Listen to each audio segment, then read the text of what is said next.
Hello guys and welcome to Odds on Copa America. We have now the quarterfinals starting on Friday, so let's analyze all four games, and there are very good games with Leo Bachanian. How are you, Leo?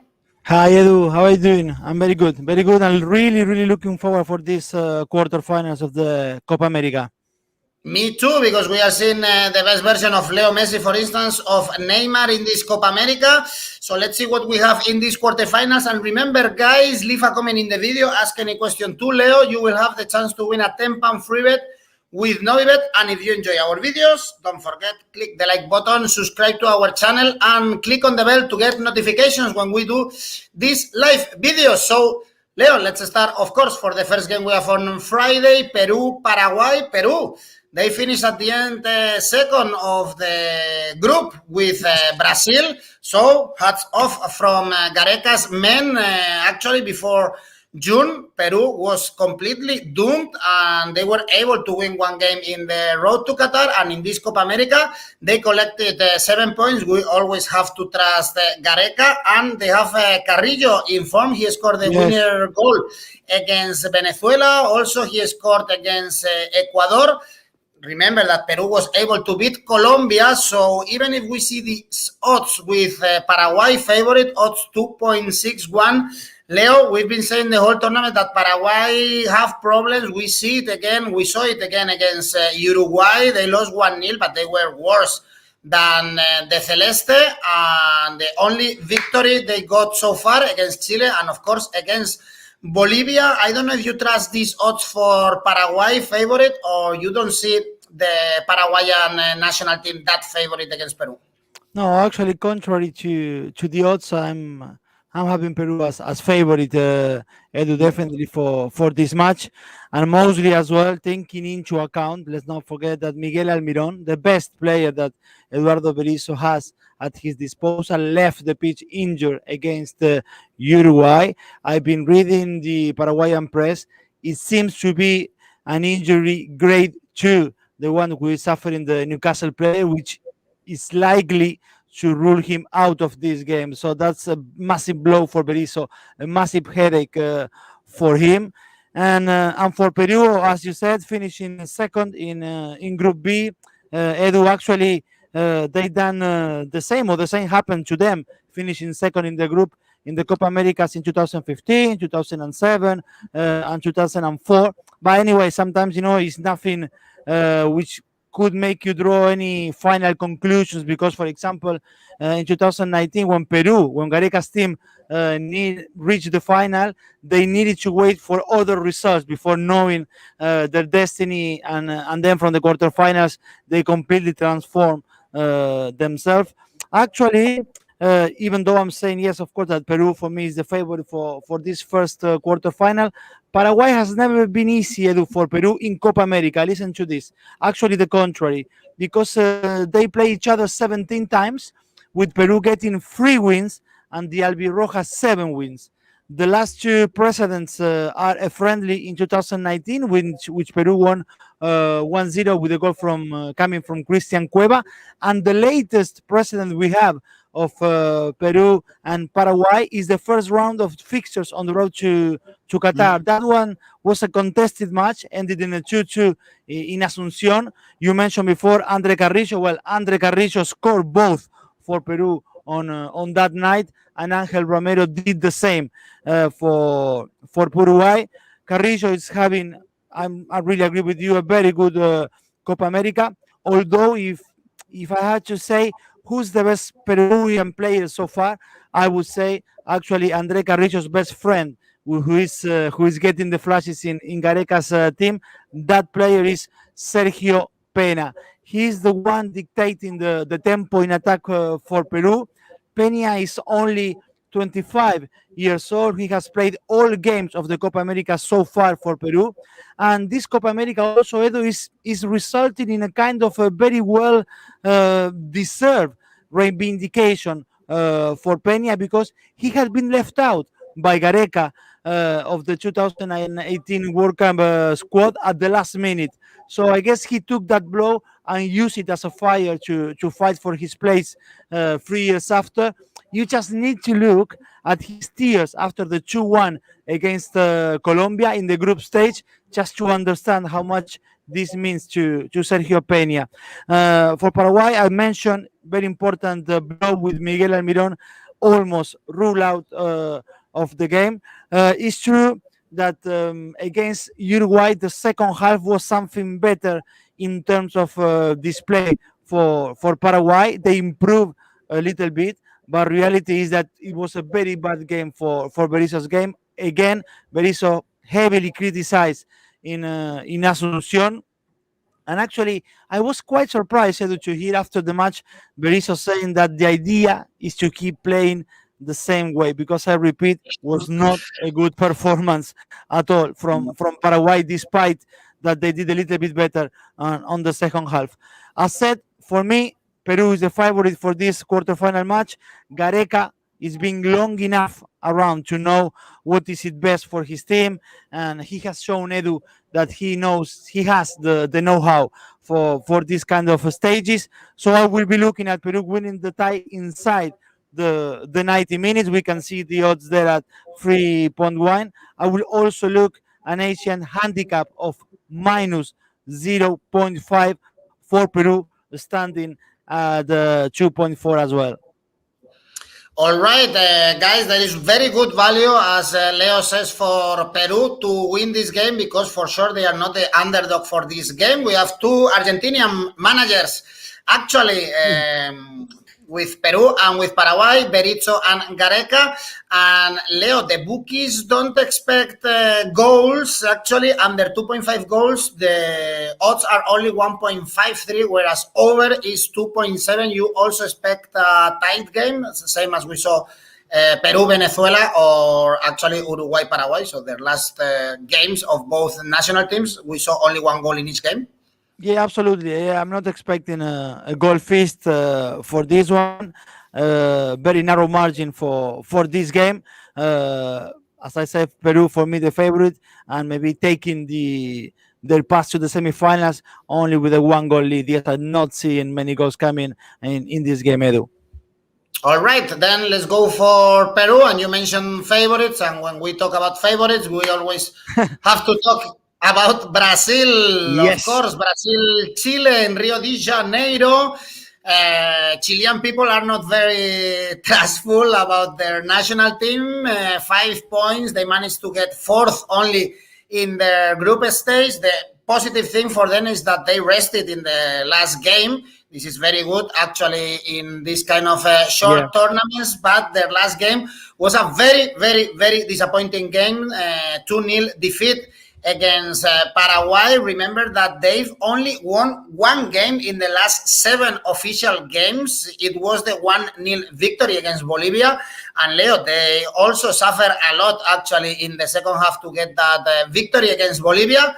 Whereas Brazil, now they are not cruising. Actually, we said that the first games were very easy. Also, in the road to Qatar, they've won everything. They haven't conceded goals. In the last one, we have to understand also that Tite gave some rest to important players, that they were qualified as the first of the group, but they got a draw against Ecuador, and probably it was more worrying the game against Colombia. They struggled a lot to defeat Colombia. Also, Tite cannot count on Lodi, injured, Atlético de Madrid player. Anyway, Leo, Brazil really favorite, and also this game, we saw it in the World Cup in 2014. Chilean people do not forget that game that Brazil won in penalties. Now, time for revenge, although it's going to be very difficult. Yes, absolutely. We will see if it's whether a mission possible or a mission impossible for Martin Lazarte. But for sure, is the toughest test of his managerial career, Edu, on Friday for the Uruguayan manager of Chile. In the entire history of Chilean football, Edu, only 6 coaches managed to at least draw against the Verde Amarela playing in Brazilian soil. One of those managers was Jorge Sampaoli, and he took a point in 2 occasions in Brazilian soil. Moreover, Edu, La Roja have only managed to score 61 times in Brazil in their entire history, playing at home and on the road. only 61 times. The positive thing is that two of those players who score some of those 61 goals against Brazil are part of this team. Eduardo Vargas is one, and the other one is Alexis Sanchez. Alexis, or the Wonder Kid, no, as he's known, is in a really tight race against time to recover from injury and play his role. He couldn't play a single minute in the group stage, and today, while we are talking later on, they will test him at the training ground, and the physios and Lazarte and also Alexis himself will have to make a decision, because the player for sure already made his mind. He wants to play. He knows, Alexis, that this Copa America could be part of the last dance for some of the Chilean golden generation. Of course, there are some, anyway, wonderful nights or moments to remember for Chile in Copa America against Brazil. The most famous one is the Copa America in Argentina in 1987, when La Roja trashed Brazil 4-0. Yes, that happened in a Copa America. La Roja winning 4-0 against Brazil, but of course that was long time ago. Times have changed a lot. And talking about changes, Lazarte called the Universidad Católica player Diego Valencia. He recalled this player because Guillermo Maripan, the defender, has been left out because of an injury against Uruguay. The only thing that drew my attention is that Maripan is a defender, and Valencia, the player for Universidad Católica that got the call from Lazarte, is a striker. So that was quite a surprise. As you said, in Tite's camp, not everything maybe now is smiles after the last two games of the group stage. Against Ecuador, they deserve better than draw, but they were ineffective in front of goal, although Neymar did not play. Militao not only scored the only goal for Brazil in that game, but he also showed that he could be the leader of the defense alongside Marquinhos. Lucas Paquetá had a good game as well in midfield, and he's in contention for getting a starting place against Ecuador. So yes, all in all, Brazil, Edu, clearly favorite for this one, even though I spoke about these yellow signs showing up in the last two games for Tite's team. I will be looking for a halftime draw and Brazil through at the final whistle. For those who have a little bit more hope on what Chile can do against Brazil, this again, draw for halftime and Brazil winning it in the 90 minutes with odds at 2.4, and also an Asian handicap of -1 or -1.5 for Brazil at 1.9. Actually, also Shuban was saying first half draw odds are 2.3 because Chile, is true that they are not beating anyone, only Bolivia, but they've been competitive. Remember that they were able to draw, for instance, against Argentina twice very recently in the Copa America and the road to Qatar. And as you said, Leo, if we check the halftime and full-time market, this is quite kind of a risky one, Yes. but it can give us a lot of money. Draw halftime, home victory, so Brazilian victory at full-time. Odds are 4.10. Again, this is a bit risky, but it pays very well, and it's not crazy also because we've been seeing this all over again with Brazil. Leo, they are drawing a lot in the halftime, also in the road to Qatar, also against smaller teams like Ecuador, like Venezuela. And then they made the job in the second half when Neymar just turned the light on. So it can be a good bet for this Brazil-Chile. Of course, Brazil is always very favorite. There's no value on betting on them for the full-time market. Then, well, this is it's not clear, no? Of course, especially after all the surprises we've seen lately in the Euros and in this Copa America. But Brazil is really favorite. It's also very interesting one and a very balanced one. The next one we are going to analyze on Saturday, Uruguay, Colombia. Here we have Uruguay favorite, odds 2.5. We were mentioning before in this Copa America, Leo, how Uruguay was struggling to score goals, and we saw the same thing against Paraguay. They won, it's true. They were way better, way better. But Only one penalty scored by Cavani gave them the victory. Was the same against Bolivia. They beat them 2-0, but they should have scored many goals. Having Cavani and Luis Suarez in front, don't don't take for granted that they are going to score many goals, because they are not really informed. But the midfields, the Rascaeta, Valverde, they are doing better the job, and Uruguay is going up and up in this tournament, whereas Colombia is leaving us some doubts probably. Leo, their best performance probably was the game that they lost against Brazil with that amazing goal scored by Luis Diaz, but they only collected 4 points, and they arrived again as the underdog for this meeting in Brasilia. Remember that the last meeting against these two teams was very recently, and Uruguay thrashed Colombia in Barranquilla 0-3. Exactly. And you know what? After that game, after that 0-3 in Barranquilla for the Maestro Tavares team, the Celeste, after that game, arrived to Brazil with 3 official matches without scoring. It looks like that after the game in Barranquilla, they completely dried up. So they arrived to Brazil without goals in the last 3 official games. Then on their debut in Brasilia, where they're going to play in the Mané Garrincha now, the quarterfinals against Colombia, in their debut, also they couldn't score against Argentina. But they woke up against Chile, and then they beat Bolivia and Paraguay. It is a team that little by little, Edu, has found again the way to start feeding Suarez and Cavani. Lucho Suarez, who was rested at least for the first half against Paraguay in the last group stage match, which ended with a 1-0 win for La Celeste with a screamer from Cavani. The question for Tavares, Edu, I believe, will start in midfield. Uruguay has tested so far 3 formulas throughout the Copa America. Against Argentina, Tavares tried with a 4-4-2, trying to cut the circuits that led Argentinian play to Messi. But with Bolivia and Chile, he defended with 3 at the back and with 2 wingers, with the Rascaeta playing behind Cavani and Suarez. But with Paraguay, El Maestro took out Lucho Suarez, as I said before, to play another midfielder, in this case Rodrigo Bentancur, and the Rascaeta play as a kind of second striker behind Cavani. With the Cafeteros, I believe it's likely we will see something more similar to the game against Chile and Bolivia, mostly because Tavares for sure would like to stop Cuadrado on the flank. When we look at the defense, I think things are a little bit more clear for Uruguay.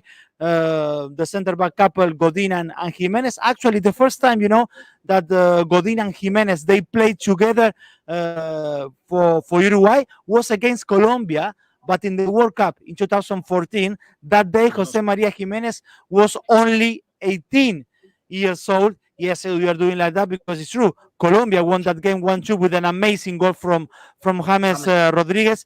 On that game, Muslera was also the goalkeeper, but things have changed either at the right and the right back and the left back, because now, as a difference with the 2014, you have Knight and Nandes on the right hand side, a player with a lot of intensity who likes to progress on the field, and on the left you also have the Palmeiras player, Matias Viña, another one who likes to explore the rivals' half.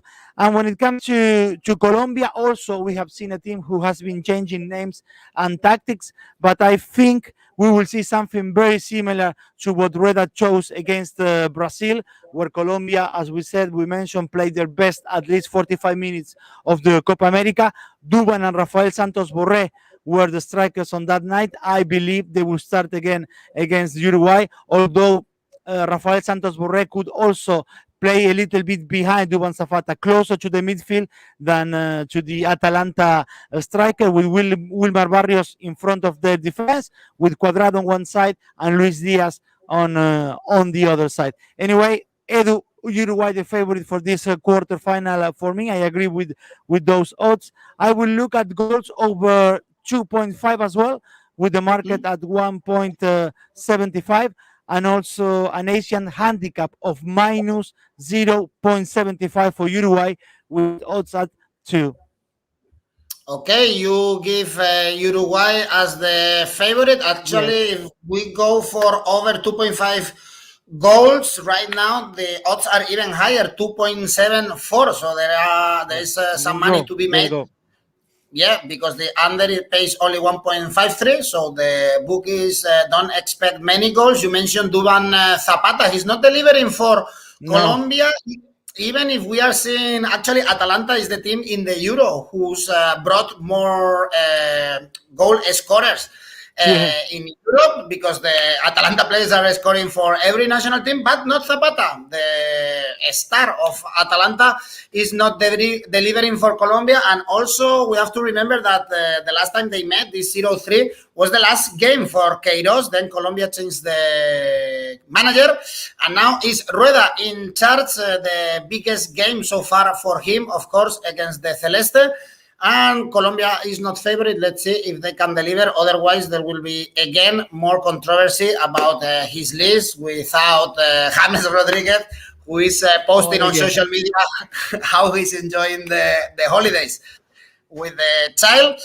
Well, and then the last game is a clear one on paper, at least Argentina, Ecuador, because Argentina is another team, Leo, that they are improving and improving in Yeah. this Copa America. And finally, they managed to score more than one goal in a Yeah. game. It was against Bolivia 4-1. We said before, maybe Messi is resting. No, Messi never rests, and he's actually playing really good in this Copa America. 2 goals scored. Actually, Messi, tomorrow he will be free. His contract expires for Barcelona. So let's see what happens in these hours also, because he's, of course, with an eye on Copa America, but also with his future still on the air.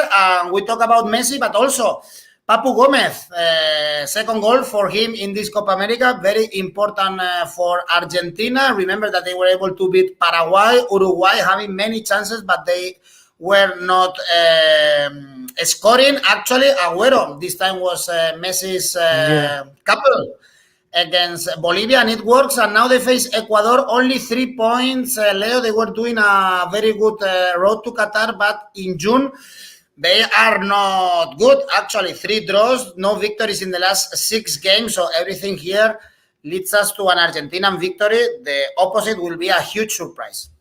Absolutely, and actually, Ecuador Edu is in the quarterfinals without having won a single game, but nonetheless, they managed to be the only team to snatch points from Brazil. More than that, that 1-1 was the first time in Ecuadorian football history that they managed to get a point in Brazilian soil. But even though they haven't won a match so far, it's also true that Ecuador always had moments in all their games in which it was superior to each of the opponents they face in Group B of this Copa America 2021. The annoying thing for Alfaro is that it was precisely in those periods when they were better than their opponents that the three suffered this concentration in defense, and the rivals took the opportunity to score. With Brazil, the work rate and concentration of the three, I guess, is everything that Alfaro could have asked for.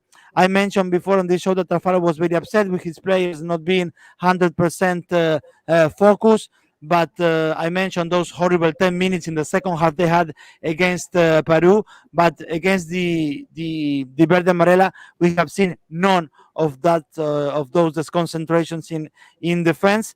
But in the quarterfinal with Argentina, they will need also to be more proactive up front. The lack of effectiveness they're showing their forwards is something of a concern. Ecuador has used all these players up front: Ener Valencia, Michael Estrada, Gonzalo Plata, Fidel Martinez, Angel Mena, Leonardo Campana, and Jordi Caicedo. And all this group have barely scored 5 goals so far. Another headache for Alfaro could be that he won't be able to use apparently Moises Caicedo, who was injured against Brazil. Also, he's without Damian Diaz, out because he tested positive for coronavirus. That's why he ended calling the Bundesliga player, the Augsburg player, Carlos Grueso, for this match. And on the other side, an Argentinian team who comes full of confidence. The game against Bolivia is not one to from which I will draw many final conclusion. Is true because of the big gap separating those teams, but still it's useful in terms of like believing that Scaloni has a group now of 15, 16 players who can all compete for a place in the starting lineup. Papu Gomez used very well again his chance as he's done it against Paraguay. Lisandro Martinez in defense has shown the importance of having a left-footed center back when your idea is to bring up the ball from behind. Guido Rodriguez certified that it's going to be difficult to remove him from the team, even if Paredes is ready to play. Lautaro finally could celebrate a goal. And if there was anything that left not a great test, was that Sergio Agüero still looked without that sharpness that makes him so special. And Messi, you said it all about his match against Bolivia and about having a very good Copa America so far. I will be looking, as I said, with Brazil and Chile. A market I could be looking at is the draw at halftime and Argentina winning at full time. And also I will be looking for an Asian handicap of minus 1.75 for Argentina with odds at 1.8. We have also another options, for instance, back in Argentina, because the odds are very low for them to win in full time. We have Argentina to win 2-0, something that has happened already twice in this Copa America. Odds are 2.25, and also if we check the halftime, full-time market, you mentioned a draw and then Argentina to win. This pays a lot, 4.10. Is good if you go for Argentina and Argentina, because we've seen also, Leo, how Argentina usually scoring in first half, yeah. Exactly. They go to the pitch full power and then they relax actually. But they have usually in this Copa America, especially the first 30 minutes are usually quite good of the Albiceleste. We have odds 2.25, so similar as Argentina to win 2-0. Everything leads us to an Argentinian victory, especially if Leo Messi is on fire, and as he is so far in this Copa America. Then, Leo, in your opinion, Peru, Uruguay, Brazil, Argentina, semi-finalists in this Copa America, yes, right? Yes. Which could be as well a great semi-final to watch, but let's not think ahead. So far, we have a great 4 quarterfinals to look after. Exactly. Let's enjoy it in this weekend. Thank you, Leo, and thanks everyone also for commenting. You can still leave a comment in the video and get the chance to win a 10-pound free bet with Novibet. And if you enjoy our videos, do not forget, click the like button, subscribe to our channel, and click on the bell to get notifications. We will be back with Copa America next Monday to analyze the semifinals. See you.